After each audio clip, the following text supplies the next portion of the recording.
5 seconds. Oh, that's great. Yeah. Thank you. All right.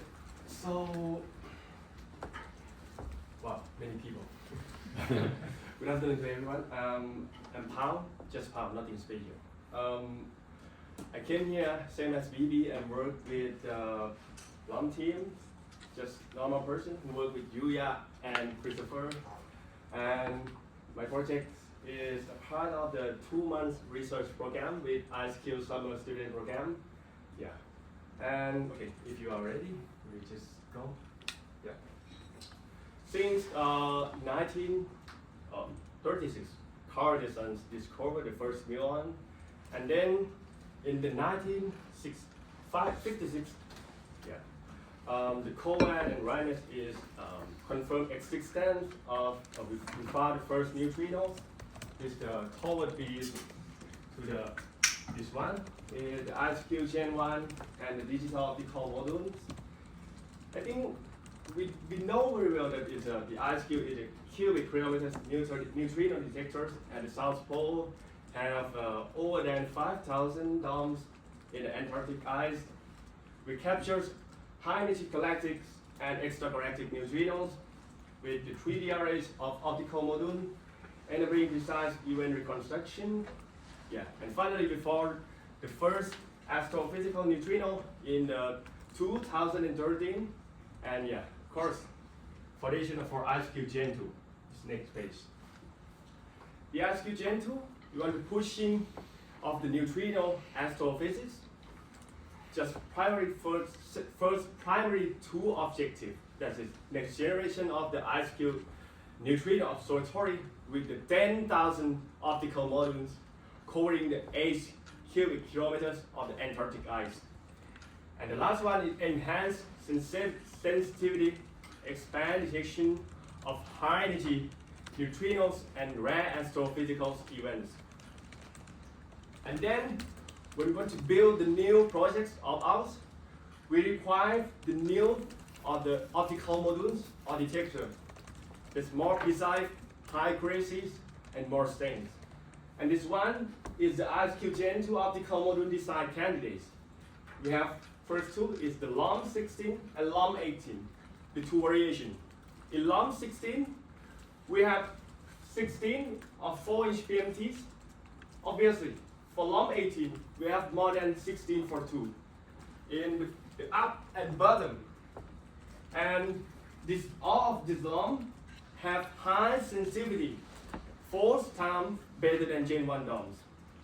And the good news is we already finished the first prototype of these 2 LUM, and 6 of each type will be deployed in IceCube upgrade array for the design validation this winter.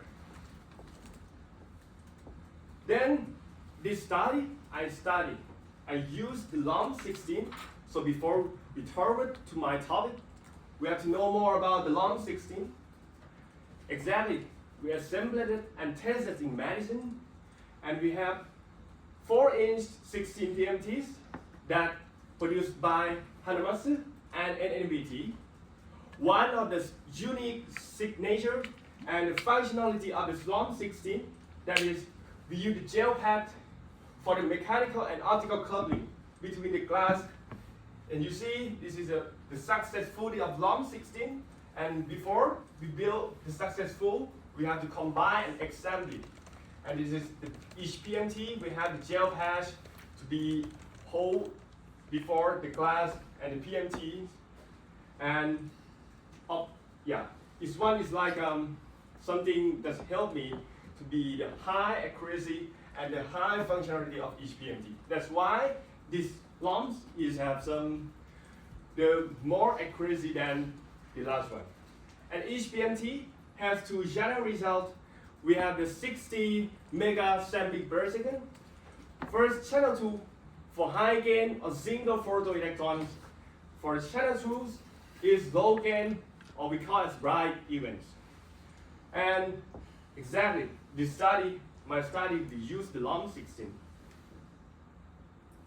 And then this is the LUM16 construction at the PSL. I have the great honor to join the integration of the last one, LOM-16, the Optical. And finally, we completed the construction of the last LOM-16. This is LOM-16 number 9. And this process, I can explain you just a little bit. We have 3 processes. This is we put each PMT into the hemispheres, and then we sub-assembly the first hemispheres. This we call the upper hemisphere, and the last one is the lower hemisphere. And then combining them to become a single run, and then do something that you want to do more. Alright? After we finish combining the LOM-16 to single run, there's something you have to do. This is, we call it the FAT, and we get the Muon dataset. And if you see, when we finish integrated the LOM-16, this LOM-16 have been tested. Though we call it FAT, it stands for Final Acceptance Testing. The FAT is like something just a symbol. We have basic functionality testing in various temperatures. And the good news is our LOM-16 model has passed FAT. During the FAT, we had Muon run at the minus 40 degrees Celsius using the nominal gain in 5 E6, or it stands for 5 multiplied by 10 power 6. This is like that, the detector gains, right? And data takings around start from 10 to 30 minutes modern. But by the way, this dataset wasn't used for LOM-16 to O. This LOM is passed or failed, but for future study, and exactly this study. My project during stay, we call it the design and validation of Muon-based testing method for the IceCube-Gen2 Optical modules. Why this analysis is important? As obviously, I think we have just two main reasons. Because for Gen 2, we have the construction and testing for 10,000 modules across North America, Europe, Asia, and by the way, at the pole. So when we have to construct the most of the many of the LOM or the modules that's too much like this, we require to develop the cost-effective and consistent modules testing procedure. By the way, I think we know exactly why it's cost-effective, because you don't need nothing. When you finish to assemble the LOM, push them into the black bag and get them to the chest freezer, just sit and waiting for 10 to 30 minutes. This is so easier. And the module testing procedure is simplified because we use the muon, cosmic muon, and we can get cosmic muon from anywhere, any direction from the sky, because it's hitting all the direction and we get it from anywhere, anytime. That's why it's so simplified testing procedure. And then the LOM-16 that we use in this study, we use 6 of LOM-16. That is number 1, 2, 5, 6, 7, and 8. And the good news is all of them are going to the pole end of this year. Maybe we're just shipping them into next month. It's my great honor to working with the first LOM-16 to be deployed in the pole. And then, before we start my study, we have to know what the muon events look like. The first is, I want to explain you, this is in LOM-16, we have 16 PMT. I show you on the plot on this plot. I made it following the real geometry in reality of the LOM-16. This is it. The upper polar hemisphere, the upper hemisphere is the tools on top, and the lower hemisphere is the tool on bottom. And for this one, the position of the plot is following. For instance, if you see the PMT number 8, 10, 12, 14 is the upper polar hemisphere, is corresponding following this part. It's number 8, number 10 is behind, and 12, 14, and it's be like this all of them until ending in the lower. And what does muon events look like? If we solve this one, in the first column, we will see the PMT number 8, 0, 01, and number 9. You will see that the peak is sharper than the other, but when we try to compare to the LOM 16, you will see this corresponding is have the same geometry of the LOM 16 in reality. This is number 8, 0, 01, and number 9. This means this event is charming because the muon drove this direction from the number 8 past the 0, drove number 1, and go to the number 9. And then for the other case, we don't see anything because it's a good example to show you what muon events look like, but nothing for the others because the muon didn't drop the other PMTs. That's why we saw a small signal. And then the muon candidates, we have to know about, we have 12-bit ADCs since 0 to 4095. It starts the baseline at 300 ADC counts. And the muon events often cause the ADC that we call it the ADC overflow in the high gain channel or channel 1. This one is cut, the signal was cutting. And information from low gain, this is channel 2, is critical for muon analysis. But by the way, the 2 is not developed too much. That's why I worked for this study. Following the previous one that you see, the muon signal with the toward and rising up from 300 to the 4095 is cut by ADC overflow. That means we can trust the charge in channel 1. So by the way, repeat as I told you though, this is we have to use the charge from channel 2. But anyway, we know the exactly gain from the picocoulomb to the photoelectron of the channel 1, but we don't know in channel 2. So what we have to do is to calculate the charge ratio between channel 1 and channel 2, because if we know the gain in channel 1 and we know the charge ratio between channel 1 and channel 2, we will know indirectly the exactly gain of channel 2. This is the gain of the low gain channel 2 can be determined by SPE because the small to signal, like I just told you, and estimate gain of channel 2 can be fitting channel 1 and channel 2 in charge ratio stay within the ADC range. Like I told you, in the x-axis is charge channel 1 in unit of picocoulomb, and channel 2 in y-axis in the picocoulomb length, and then we plot them to see the correlation between the channel 1 and channel 2.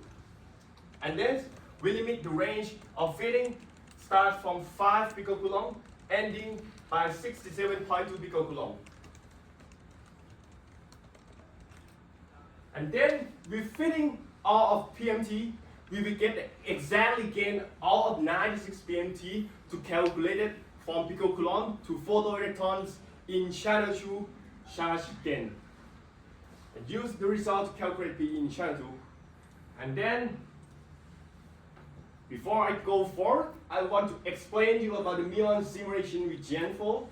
This is, we have LOM 16 in Gen4. This is, we generated the LOM 16 muon dataset. It's my great honor to work with Nobu from Chiba University. And we get the latest LOM 16 model implemented in Gen4. This looks like this. And then, we have to take the simulation set up like this. We have the LOM in the 4 millimeters, and the planes in the 4 and 4. And then we produce the muon dataset is down going muon from all directions that you see in these pictures. We produced 100,000 events, and it's just around 3,000 in the modules, and obviously flat normalized by the group from particle data group. And this is when we get the charge ratio from the channel 1 to channel 2, we get exactly again how to convert from picocoulomb to be photoelectrons. We can plot the muon dataset, the charge distribution. If, for instance, I get from the data from the LOM 16, number 6. This is, I show you, is the real data. It's upper polar PMT, it's upper equatorial PMT, the lower equatorial PMT, and the last one is lower polar PMT. One that we saw is the peak is around 130 photoelectrons.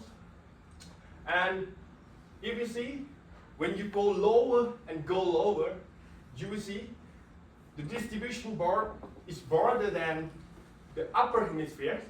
What I mean is, like, I want to say that when you see the upper hemisphere, you will see the charge is too sharp. But in lower, the charge and peak is not sharp anymore, it's just broader. And you see it like this.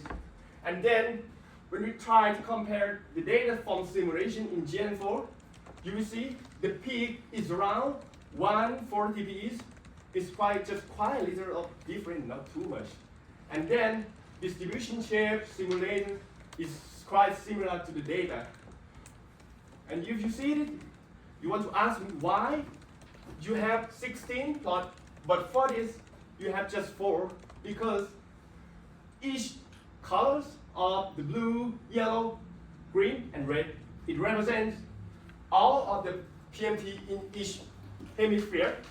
And by the way, the result is quite the same in each. That's why we just use each of them to be represented in each of the polar PMT. And if you see, right, you will see the results from the simulation is quite similar to the real data, like this. And then we use to analyze the coincidence rates. For instance, with the LOM 16, number 1, you will see the PMT, and you will see some metric. It's so complicated to understand, but I will explain you to understand easily. This is for instance, if you see the PMT, this one, and then you see the plot is the relation between PMT ID from number 0 to number 15 in x-axis is made the same in y-axis, and then if you focus on this, this is coincidence rates between PMT number 15 and PMT number 7, and back to LOM 16, where is PMT number 15 is here, and number 7 is here, and they show high event. That means this PMT is close to each other, and then that means when this PMT get the rays of the events, that means they have probability to this PMT to get the event same from this. And we make all of them to become to the 16 and 16 PMT to compare the event date of each other. By the way, sometimes the matrix like it is so complicated, but we have to make them for 96 PMT, for LOM 16, and also complicated. So we have to make them to become like this. If you go back to your previous one, you will see the x-axis and y-axis is the PMT number compared to PMT number. But when you see the z-axis, it's like the coincidence rates. And then we'll see just a single of the coincidence rates in each threshold that we set. Just back again. For instance, if real data, we set the threshold is 50 PE, and then you plot one matrix, you will see the coincidence rates for single PE only. But by the way, we want to see the different coincidence rates in the different of the threshold. That's why we have to make this plot, because this plot is show us the threshold in x-axis and the coincidence rates in y-axis, and this plot make our see something that's simplified and make the pair of PMTs in each pair. And then if you see this one, I push and select the pair in the PMT number 14, 15, PMT number 12, 13, PMT number 10 and 11, and the last one is number 8 and number 9. to have the black line, that is a simulation from Gen4. We call all the PMT pairs as the tool that can help us to see something like the vertical muon event rate that I show you in these pictures. Because we pick these PMT pairs because we want to see that the vertical muon event rate is shown us precisely. And summary that we get from this data, this is the coincidence rate for the polar PMT pairs is close to each other. When you see the stars, it just have different times and try, and finally it's close to each other. And this data says in the range of the simulation data that we can accept that. And then when we see the data, the simulation is quite agreement, reasonable good. This is, I mean, it's like this is the same of the result of the data that we can accept. And anyway, you're just curious why I make the PMT pairs for 4 pairs, but just for simulation, you just make the single ones. The reason is same, just previously, because this data set is quite get the same results, and this is the average of the PMT pairs in each PMT. This is conclude the range that you get from data. That's why it's too enough for us for this analysis. And then this is my proposal. I think these measurements can be a good demonstration of the modules or system working correctly in the mass production process. Because you don't want anything, you finish your module, put them to the black bag, hold them to the full freezer, and just sit, wait for 10 to 30 minutes. You can get anywhere, anytime, and the muon from any direction. And exactly, I made them for 6 of the lump 16 to compare. And the good news is the trends of them is close to each other. This is the good signal to make us, we are close to the cost effective and get the high accuracy procedure. You saw them. The summary is like I stayed here for 2 months working with IceCube and enjoyed the LUM team. Enjoyed integration of the LUM 16 number 9 is the ability of LUM 16, this last one. And the result is this successfully completed. And developed the new module testing method using Muon, introduced Muon-based module validation method for LUM 16, like I just told you. Anyway, anytime, scalable to IceCube-Gen2 10,000 modules in the nearest future. And finally, we can stay here for improving our academics perspective only. I grow so much from the soft skill. I grow and have self-development in multiple dimensions, learn deeply, drink the so crazy, and shape my vision. And I want to get this statement, this context, special thanks to everyone in LUM team, Julia, Chris, Delaney, and everyone in IceCube. I have to thank to Professor Albert Count and everyone in WIPAC, engineer as the PSL, Brian, Andy, everyone, yeah, maybe including you, Paris. And then my courageous and friend in Madison, the Thai IceCube collaboration, for giving me this opportunity and invaluable guidance and support throughout the 2 months in Madison. And just a little, 2 months in Madison is too much for me, right? Yeah, and not really, I think it's 10 more than I like it. And this is end great. I shall return. Thank you. Alright, so if you want have questions, feel free to ask me in right now or maybe later. Maybe 5 minutes for questions? Yeah. What is the actual double PMT coincidence rate? Okay. In like how many per second per day? Alright, okay. I will show you.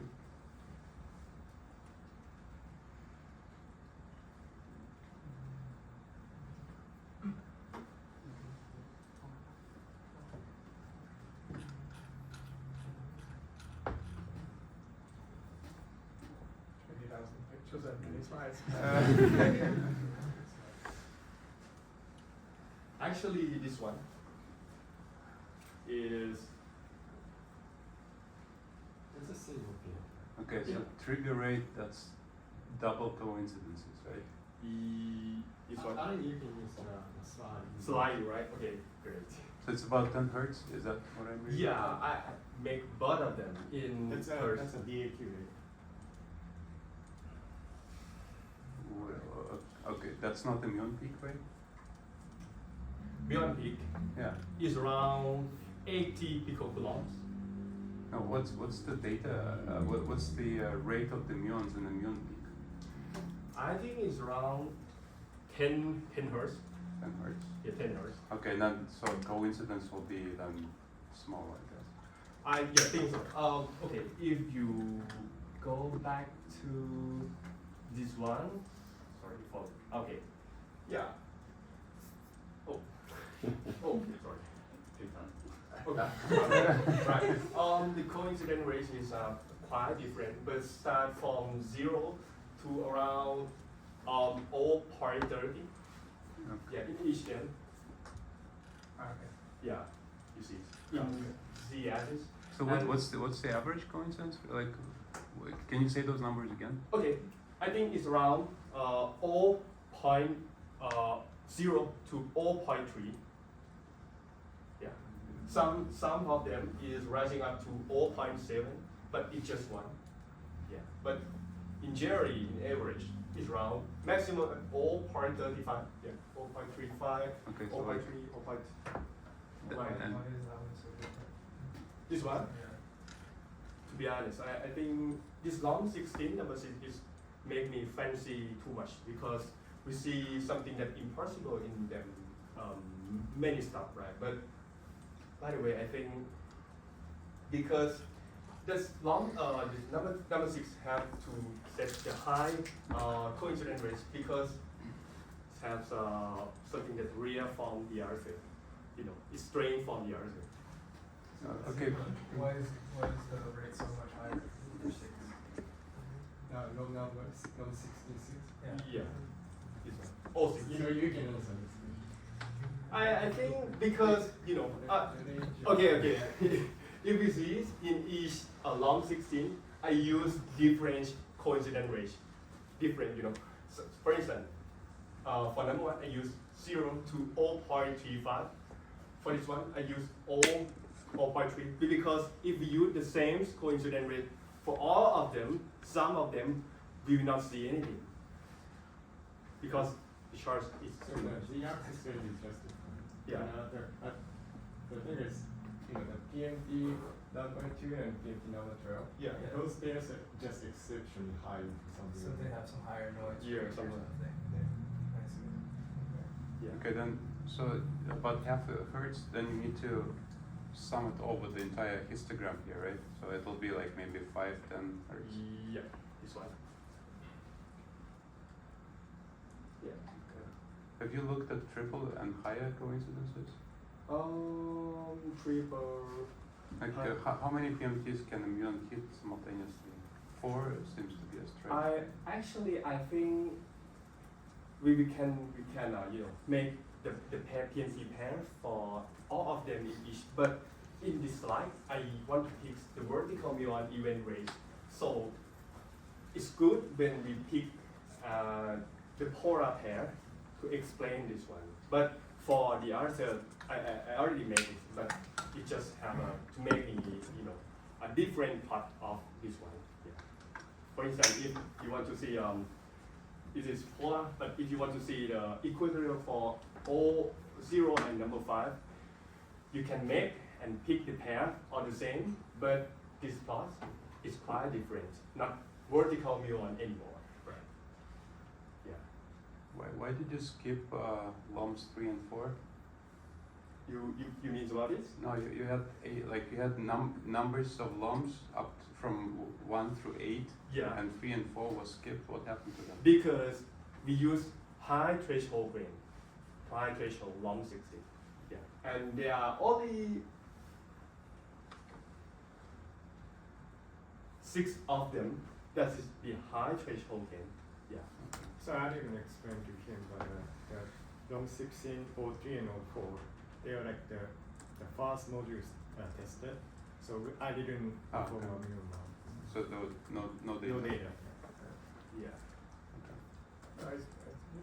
It's really a lot of rich information in these muons, and even like this, if there's a regularity or not in this one case, that's the type of thing one would then could use in the future, like to compare modules, and the muons are the same everywhere and all of that.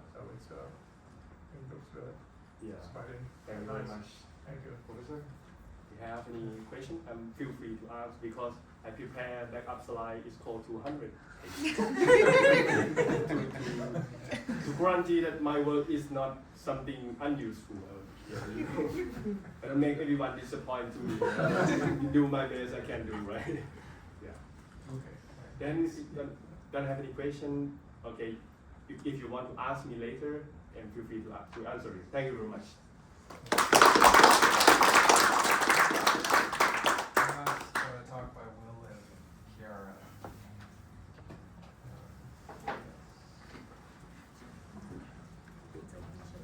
Thank you. I will come and ask you questions later. Okay. Great. Of course.